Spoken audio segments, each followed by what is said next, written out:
President of the United States, the former President of the United States, President Barack Obama, took it one step further as well, and basically said that the effort of the defund police movement lost an audience because of that that slogan, I guess is what he's calling it, which I don't look at it as a slogan. It's an actual real political goal. Mr. Johnson, this question is for you. On multiple occasions, you've spoken on the topic of defunding police. In 2020, you said, quote, defunding this failed system of incarceration and policing was not just admirable, but necessary, end quote. As far as redirecting funds, if we look at your record, you introduced a resolution and passed it with the support of others to redirect money from the sheriff's office to other areas. So first, do you acknowledge making those recorded and documented statements, yes or no? I'm not going to defund the police.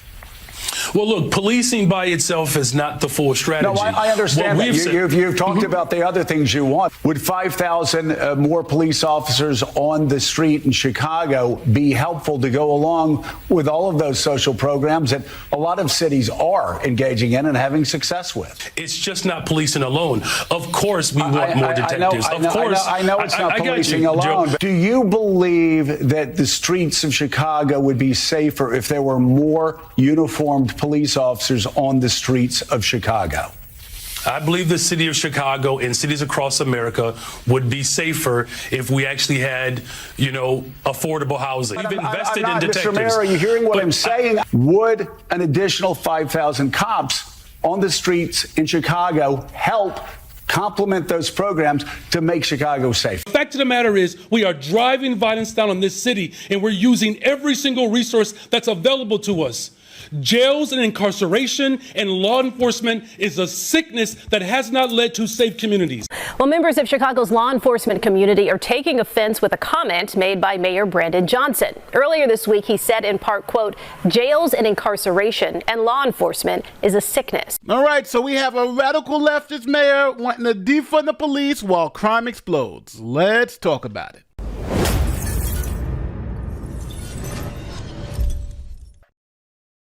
Do you guys remember back to school shopping as a kid? Fresh notebook, fresh sneakers, and new routines. I'm not in school anymore, but the feeling of starting fresh, I still love. That's why this fall, I'm calling it back to cool. And the upgrade I've added to my routine? The Raycon Essential Open Earbuds. Now here's what makes these earbuds different. These sit outside of your ear canal. This means you can stay aware of traffic, coworkers, or kids running around without losing the crystal clear sound of the music or podcast you're listening to. And let me tell you, they are so lightweight, I forget I'm even wearing them. Whether I'm at the gym, walking the dog, or just grinding through my list of to-dos, they don't budge. So what's the best part? Well, Raycon delivers the same quality as those big, expensive audio brands, but at half the price. And that's why over 3 million people already swear by them. So you can't just say it's me. Now, if you're ready to get back into your routine with a fresh start, click on the link in the description box or go to buyraycon.com/NateTheLawyer Open to get 20% off site-wide. That's buyraycon.com/NateTheLawyer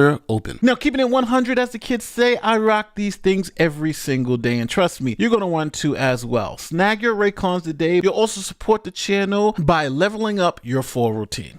This is Mayor Brandon Johnson. He was a teacher, a community organizer, and won a seat on the Cook County Board of Commissioners. Those are the people who run the county. Now, Brandon Johnson is a far-left radical Democrat, full stop. And what this also meant is that he agreed with the most radical and extreme left-wing policies. As an example, the migrant crisis. Mayor Johnson believed that he could spend as much money as he wanted to take care of migrants who came across the border illegally. We know the strength of a city is determined by how we treat the most vulnerable. And so we choose to be a strong city. We must reject a zero-sum formulation between investing in those who have been here for decades and supporting those who have been sit here on a bus even this morning.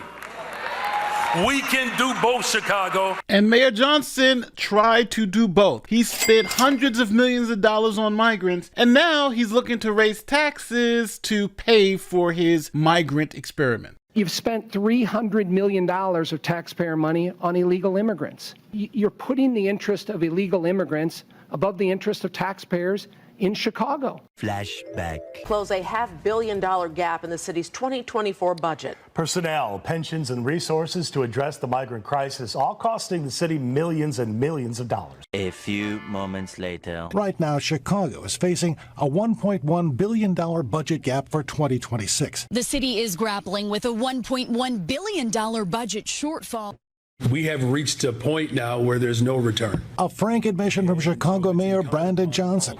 A looming budget crisis could be even worse than expected without new taxes or cuts to city services. Like I told you, he was a true believer. Open borders, pay as much taxpayer money to help migrants, even if it destroyed the city. Now, Mayor Johnson also was all in for defunding the police. He wanted to defund the police, defund the police, defund the police. The police were racist. He was actually called out during the campaign for his extreme position on law enforcement. Mr. Johnson, you attended an event in 2020.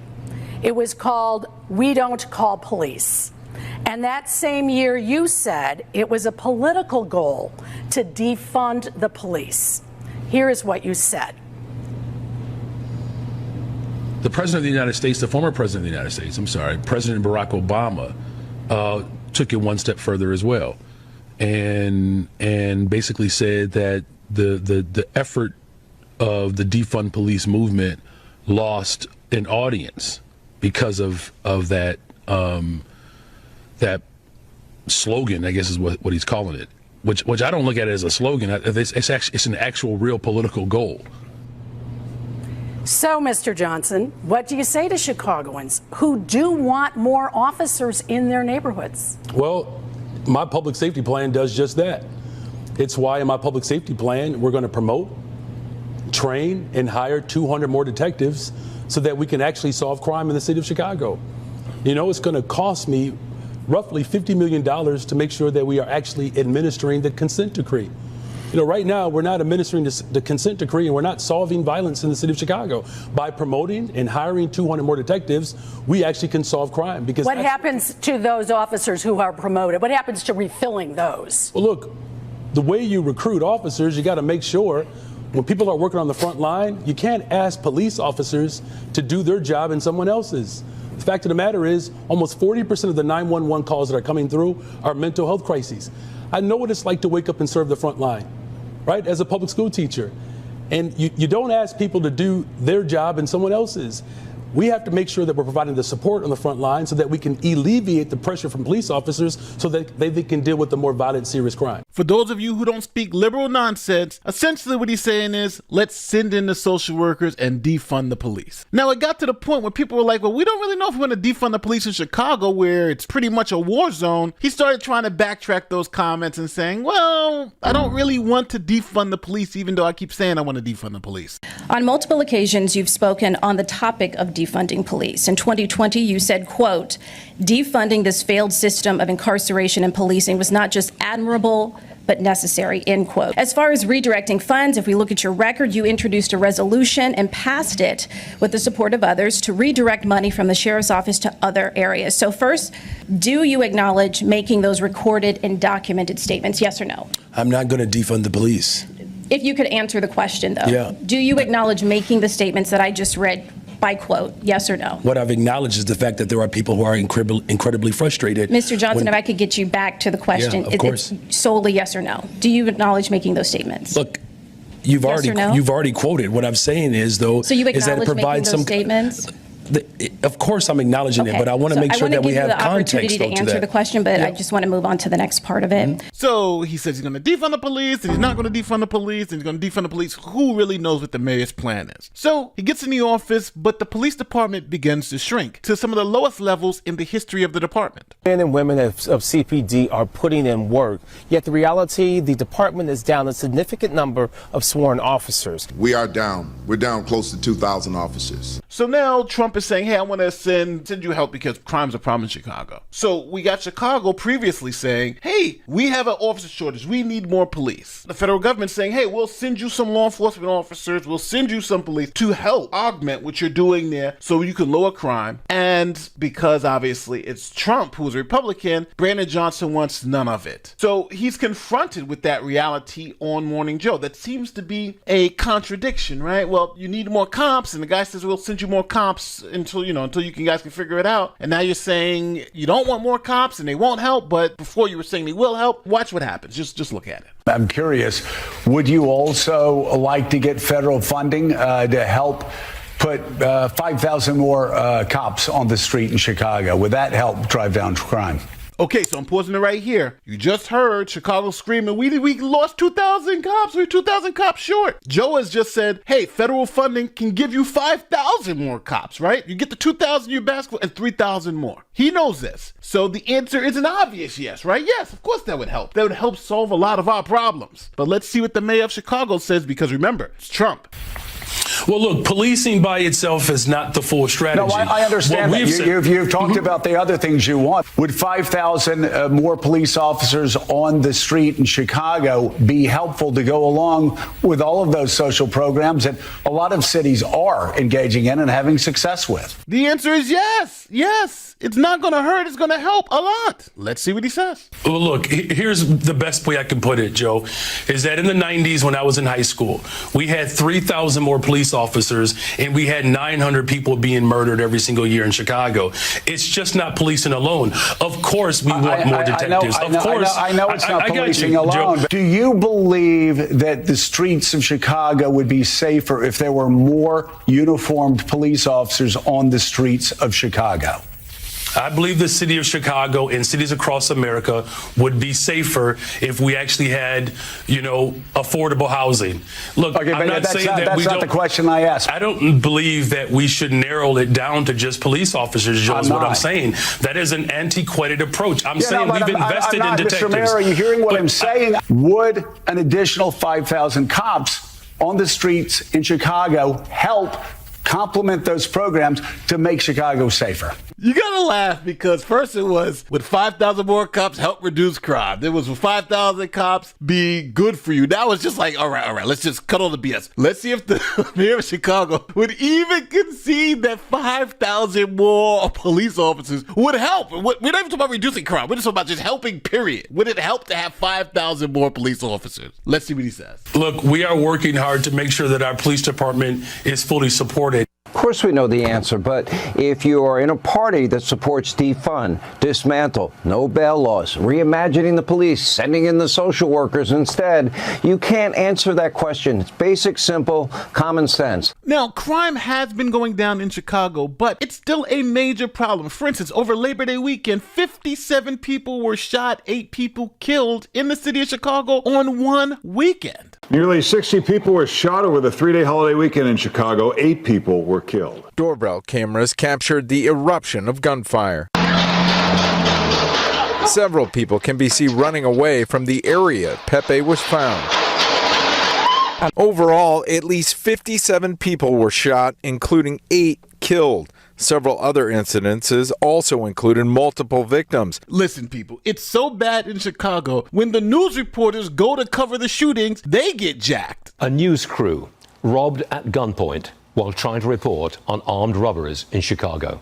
Come back in, Ashley. Take me through it, please. Yeah, and that news crew even noted the irony in all this. You can't make it up. A TV news crew, as you say, from the Spanish language network Univision was filming a story on the spike in robberies in Chicago when, oh yes, they were robbed at gunpoint. It happened when a reporter and photographer were getting ready for a 5 a.m. live report in Wicker Park, a section of Chicago. 3 armed men wearing ski masks pulled up in a black SUV and a gray sedan and then first demanded money from the pair before stealing 2 bags of equipment, their camera, by the way, and the photographer's backpack. No one was hurt. Police are still looking for the suspects, but there has been a crime spree in the area between Sunday afternoon and Monday morning. For example, at least 30 people were robbed or carjacked, including a news crew who was doing a story on the rise in robberies. So obviously, Chicago has a crime problem, and having a limited police force has made that problem even worse. Now, they have had some success with crime going down, but obviously it is still a major problem. So instead of investing more in some law enforcement to at least combat the crime that you already have, Mayor Johnson has decided to make the police department the villains in this story. The fact of the matter is, we are are driving violence down on this city, and we're using every single resource that's available to us. Jails and incarceration and law enforcement is a sickness that has not led to safe communities. I'm going to work hard every single day to protect the people who are caught up in violence in this city. Guess why?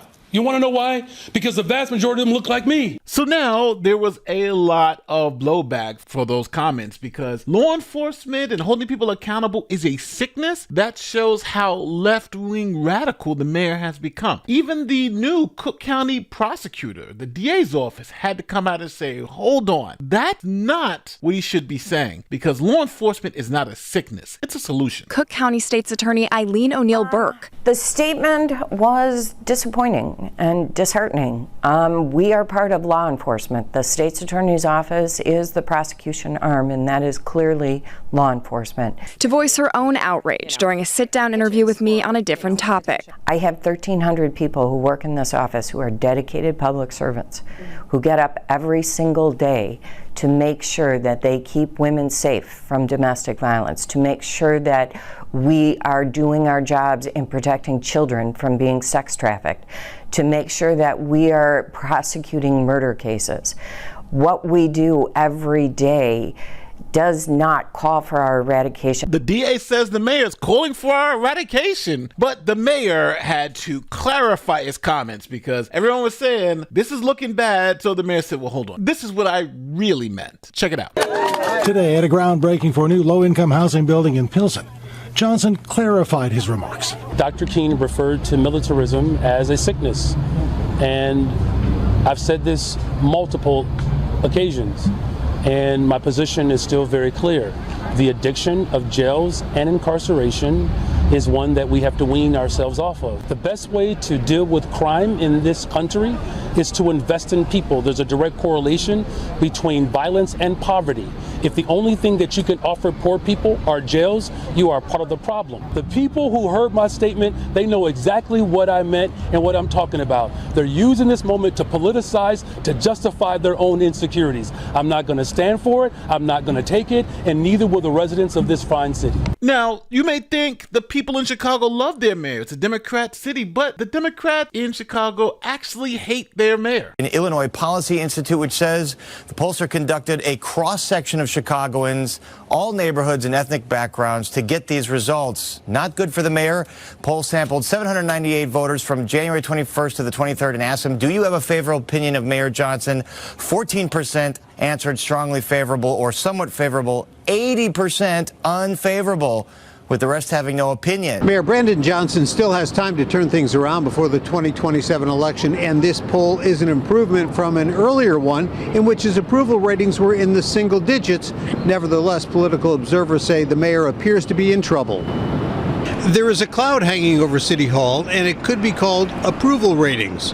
A new poll on the mayor's popularity by the University of Chicago Mansueto Institute for Urban Innovation shows that citywide, only 26% of residents approve of the way Johnson is handling the job of mayor, while 58% disapprove. He is also struggling with voters of every race. Even his political base views him unfavorably by 4 percentage points. All right, people, let's just bottom line this. These policies don't work. Their light on crime policies have made everything worse. He's throwing hundreds of millions of dollars to migrants, which has bankrupted the city. And this mayor is obviously a disaster. And he feels the stress, people. I don't want you to get people to think that he's not feeling the stress, because the mayor actually had a panic attack because things were falling apart. And you know, you brought it up. I was going to bring it up, and I thought, panic attacks? The mayor's panic attacks? Oh, can we talk about that? Yeah, can we talk about that? Because two sources told me that he has been in the hospital for these panic attacks, and he is stressed out because this is a big job for him. He wasn't ready for it. He's not ready for it. He is not ready for it. He's not a leader. I'm sorry. He's just not a leader. He's not. And, a leader, brings people up and supports them. And the Chicago police are still waiting to see where that comes from. But yeah, he put in a good superintendent, but I still think that he needs to prove himself to the police. Where does he stand on that? But this immigration issue, boy, this is not helping him at all, this situation. And, you know, when you call yourself a sanctuary city, you call yourself a sanctuary state, guess what's going to happen? Don't blame Texas, because Texas, if you look at what they're dealing with, they have a massive influx. You see, we don't even show the videos on television. The amount of people that are just standing around, you know, and now they're desperate, because what happens when people don't have money or they don't have food? They start breaking into things. They start committing crimes. They start working for the cartels. They start doing human trafficking. They start becoming victims of human trafficking. So they had to do, what are they going to do with all these people? They had to get them out of their city. And, well, sanctuary city, you're the welcoming city, so you're going to get what you asked for, or what you said you were. So this is what happens when you have a left-wing extremist who don't care about whether the policies they have actually help the people who they are supposed to serve. They just care about the narrative being pushed. And that narrative is hurting the people of Chicago. It's taking all their money, it's taking all of their peace of mind, and in some instances, it's taking their lives. So hopefully the people of Chicago have understood that if you vote in someone like this, it's not going to help, but it's going to hurt. Now, as always, tell me where I'm wrong in the comment section. Say, Nate, I disagree. I think Johnson's a great guy, a great mayor, and I support him for another 4 years. I just disagree with you. I think he's a nightmare. Don't forget, like, share, subscribe, do like your YouTube stuff. My name is Nate the Lawyer, and I'll see you on the next one. Peace.